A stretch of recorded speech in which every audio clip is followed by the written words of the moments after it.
ඊතලය දිල් TV රූපවාහිනියේ සත්‍ය සොයා යන ස්වාධීන පැතිකඩ ඊතලය ආයිබෝවන් සුබ නව වසරක් වේවා. අදත් කාලීන වැඩසටහන තුලින් ඔබ හමුවන මම සෞභාග්‍ය බස්නායක. ලැබුවා වූ නව වසර අතිගරු ජනාධිපතිතුමාටත් රජයටත් ශ්‍රී ලංකාවාසී ඔබ සියලු දෙනාටත් සියලු සිතුම් පැතුම් ඉටුවන සෞභාග්‍යමත් නව වසරක් වේවායි දිල් ටීවී සභාපතිතුමිය ඇතුළු කාර්ය මණ්ඩලයේ සුබ පැතුම්. ඊතලය අදත් ඊතලයේ ස්වාධීන විග්‍රහයට අපත් එක්ක සම්බන්ධ වෙන්නේ මාධ්‍යවේදී සාගර සම්පත් ජයසිංහ. ආයිබෝන් ඔබතුමාට. ආයිබෝන් සෞභාග්‍ය ආයිබෝන්. 6 වෙනි වසරේ ඉංග්‍රීසි මොඩියුල සම්බන්ධව ගැටලුවක් පැනනගලා තියෙනවා. අධ්‍යාපනයේ දේශපාලනීකරණය වෙනවද? ඔබතුමාගේ අදහස මොකද්ද මේකට? ඇත්තටම මේ මිනිස්සුන්ට පිස්සු. ඒ කියන්නේ දැන් ඔය සමලිංගික මොනවද කතාවක් කියලා මේ වගේ මේ මෙච්චර හොඳ අධ්‍යාපන ප්‍රතිසංස්කරණයක් ලංකාවට ගේන්න යද්ද බලන විශ්වවිද්‍යාල ශිෂ්‍යයෝ ඉන්නවා. මේ විශ්වවිද්‍යාලෙ ගිහිල්ලා ආවිලා මෙලෝ වෘත්තීය සුසුකමක් නැහැ. ඊට වඩා සුසුකම් තියෙන පොල්ලි පල්ල මිනිස්සුන්ට. ඉතින් අවුරුදු ගාණක් මේ ප්‍රශ්නේ උඩු දුවලා අද විශ්වවිද්‍යාලෙ ගිහින් ආපු 10 ගාණක් ඉන්නවා එළියේ රස්සාවල් නැතුව. දැන් ඒ වැරද්ද හදන්න තමයි අධ්‍යාපන ප්‍රතිසංස්කරණ ගේන්න හදන්න. ඉතින් ඒ වගේම රජය මේ වෙලාවේ ඉතාමත් නිවැරදි ක්‍රමවේදයකට අනුව අධ්‍යාපන විශේෂඥයින් සමග එකතු වෙලා තමයි මේ නව ක්‍රමය මේ ලංකාවේ දැන් මෙච්චර කල් හැම කෙනාම කිව්වා හැම එකාමක බල්ලොත් කිව්වා අධ්‍යාපනය වෙනස් කරන්න ඕන කියලා මාත් කිව්වා. දැන් වෙනස් කරන්න යනකොට විපක්ෂයට ගිහිල්ලා කෑ ගහනවා රටට කිසි දෙයක් කරපු නැති මිනිස්සු. රටේ ජාතික ධනය හොරා කාපු මිනිස්සු අහිංසක කොල්ලන්ගේ ඔරුවට පරාලයන ගහලා අර ක්‍රීමාවිතාන වගේ අහිංසක තරුණයෝ මරපු උන් දැන් මේ අධ්‍යාපනය ගැන කතා කරනවා. ඔය අධ්‍යාපන ක්‍රමයේ වැරදි හින්දා තමයි අතිගරු ජනාධිපතිතුමා අගමැතිතුමිය ඇතුළු මේ සියලු දෙනා ලංකාවේ අලුත් අධ්‍යාපන ක්‍රමවේදයක් ගේන්න හදන. ඒක ගේන්න ඕනේ අනිවාර්යෙන් ගේනවා. ඒක හින්දා ඒ ගැන කවුරුත් කලබල වෙන්න ඕනේ නැහැ. පෙබරවාරි 1 වෙනිදා ඉඳලා විදුලි බල මණ්ඩලය ඈවර කරන්න රජය තීරණ අරන් තියෙනවා. සාමාන්‍ය මිනිස්සු මේකට කොහොම මුහුණ දෙයිද? මේකට ඔබතුමාගේ අදහස මොකද්ද? ඔව් සෞභාග්‍ය ඇත්තටම විදුලි බල මණ්ඩලයේ ඈවර කරන එකකින් සහ වෙනත් සමාගම් වලට පවර්ලා දීලා කොටස් කරලා වැඩ කරන එකකින් මහ ජනතාවට ලොකු සෙතක් වෙනවා. මේක ඇතුළේ ලොකු මාපියාවක් තියෙන්නේ, හොරකමක් තියෙන්නේ. හරිද? මේ එළියේ තියෙන මොනවද මේ ඔය විදුලි බලාගාරات එක තියෙන ගිවිසුම් ඊට පස්සේ එක තරහතිරම් වල මිනිස්සුන්ගේ ප්‍රශ්න, ඉංජිනේරුවන්ගේ ප්‍රශ්න මේ තරම් ලයිට් බිලක් විදුලි බිලක් ලංකාවේ මිනිස්සුන්ට ගෙවන්න වෙලා තියෙන්නේ විදුලි බල මණ්ඩලයේ තියෙන අක්‍රමිකතාවත් එක්ක. එතකොට මේ නව රජය මේ වෙලාවේ විදුලි බල මණ්ඩලයේ ඈවර කරන එකෙන් එකක් ස්ට්‍රයික් නවතිනවා. හිටපු ගමන් කරන්ට් එක ස්ට්‍රයික් කරනවානේ. ඊට පස්සේ ඒකේ සම්පත් වෙනත් සමාගම් 9ක් අතර බෙදා දුන්නාම මේක ප්‍රතිව්‍යුහගත කරණය වෙනවා. ඒ කියන්නේ ඒකාධිකාරය බිඳ වැටෙනවා. ඉතින් මිනිස්සුන්ගේ බිල අඩු වෙන එකනේ අන්තිමට වෙන්න ඕනේ. ඉතින් ඒක කරන්න තමයි මේ නව රජය තාමත් සේවකයන්ට හොඳ විශ්‍රාම වැටුප් ක්‍රමයක් දීලා මේ ඉවත් වෙන අයට වන්දියක් දීලා ඉතින් බොහොම ආදරණීයව ඒගොල්ලොන්ගේ හදවත අතගාලා මේ එළියට දානව නෙමෙයි මිනිස්සුගේ පැත්තෙන් හිතලා මේ තීරණය අරන් දෙන්න. ඉතින් මේක ඈවර ඈවර මීට කලින් අවුරුදු 20කට කලින් තමයි විදුලි බල මණ්ඩලය ඈවර කරන්න තිබුණේ. හැබැයි මේ ජරා ජීර්ණ වෙච්ච දේශපාලන ක්‍රමය ඇතුලේ අපි දන්නවා ඔය මේ ඔය එක්තරා දැන් මේ පහුගිය රජයේ හිටපු අර මාතර පැත්තේ ඇමතිවරයෙක් හැසිරිච්ච විදිය. ඔහුගේ ගිණුමට කීයක් යනවද කියලා අපි දන්නවා. මේවා මේ අපි නැවත ප්‍රතිසංශෝධනය කරලා මේක ඈවර කිරීමෙන් වෙනත් සමාගම් නමයකට පැවරීමෙන් වෙන්නේ ඇත්තටම මිනිස්සුන්ගේ අන්තිමට ලයිට් බිල අඩු වෙලා හොඳ සේවයක් ලැබෙන එක මිසක් මේකට කෑ ගහලා බොරුවට උඩ පයින්න ඕනේ නැහැ. මොකද හොරුන්ට සල්ලි එන ක්‍රමේ නැතු වෙන හින්දානේ ඔය දඟලන්නේ.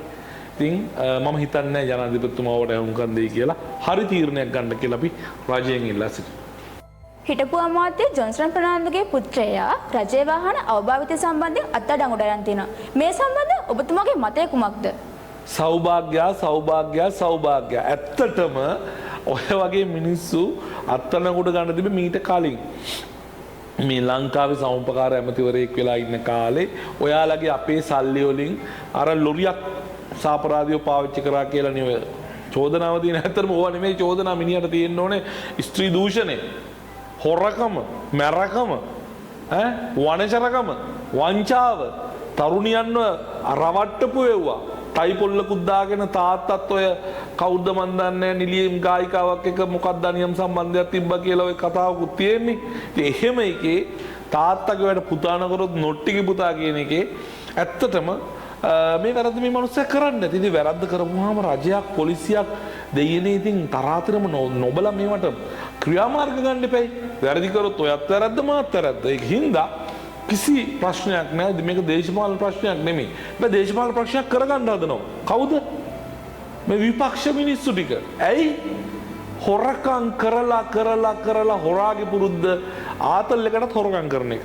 දැන් හොරකම් කරන්න බෑනේ. මොකද මේ ඉන්නේ රටේ ජනතාවගේ වීරෙක් නායකයා වෙලායි.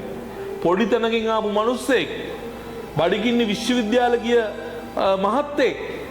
මට මතකයි අර චන්ද්‍රිකා කුමාරතුංග මැදිනියත් එක්ක අමාත්‍යාංශයක් අරන් කරන කාලේ එක්තරා හවසක මේ ජනාධිපතිතුමා මං හිතන්නේ වාරි මාර්ග මේ සම්බන්ධව බාර විඩු ඇමතිකමක් කරේ.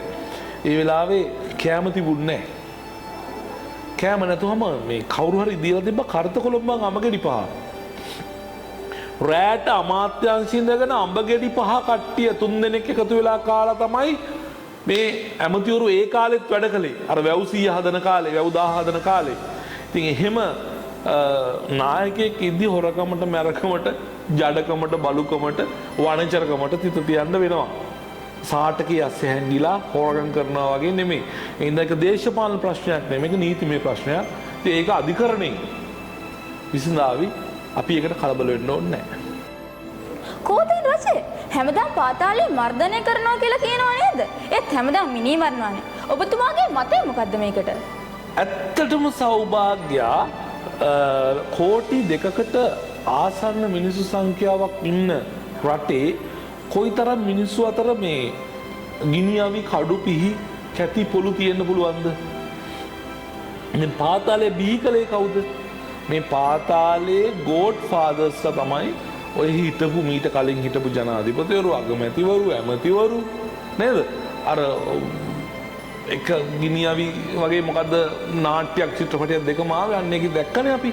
ඉතින් ඒ හිටපු ඇමතිවරු ඒ මිනිස්සු තාම ඔබතුමාලා මේ සුම්බුන් ටිකක් ආයෙ පත් කරගෙන ඉන්නවා පාර්ලිමේන්තුවට. එතකොට මේ මිනිස්සු ළඟ අවියාවුද තියෙනවා. ඒ මිනිස්සු අතර ගැටුම් තියෙනවා. ඒ කියන්නේ පුද්ගලික ගැටුම්. ඒවද පිස්තෝල පාවිච්චි වෙන්න පුළුවන්. දැන් මට මතකයි මම පොඩි කාලේ ගමේ සිරිල් අයියා සෝමේ අයියාව මැරුවා පිහියෙන් ඇල්ලා. හැබැයි ඒ කාලේ ඒක එච්චර ප්‍රචාරය වුණේ නැහැ. ගමේ මිනිස්සු අනේ අම්මේ මේ සෝමයා සිරිල්ව මරලා කියලා එතන මිනිහ ළඟට ගිහිල්ලා මිනිහ ගෝණියකින් වහලා තිබ්බා. ඉතින් ඇවිල්ලා මේ දුක් වුණා. හැබැයි දැන් මාධ්‍ය තියෙනවා, සමාජ මාධ්‍ය තියෙනවා. සමාජ මාධ්‍ය හරියට සමාජ රෝගයක් වගේ. ඉතින් මේ මිනිස්සු මැරුණු ගමන් අන්න අර පාතාලේ මේ පාතාලේ කියලා මේ මරණ එක වැඩි වෙලා නෙමෙයි. ඇත්තටම අඩු වෙලා. කිසිම රජයකට මිනිස්සු මරණ එක දැන් ගෙදර බිරිඳව ඝාතනය කරනවා ගේ ඇතුලේ සැමියා පොල්ලකින් ගහලා. ඒකත් මරණයක් නේද? ඒක පාතාලේ වගේ තමයි. ඒක හින්දා මේක ලඝු කරන්න බෑ. පාතාලේ අර පාතාලේ මේ පාතාලේ කියන මේ පුද්ගලික මරා ගැනීම.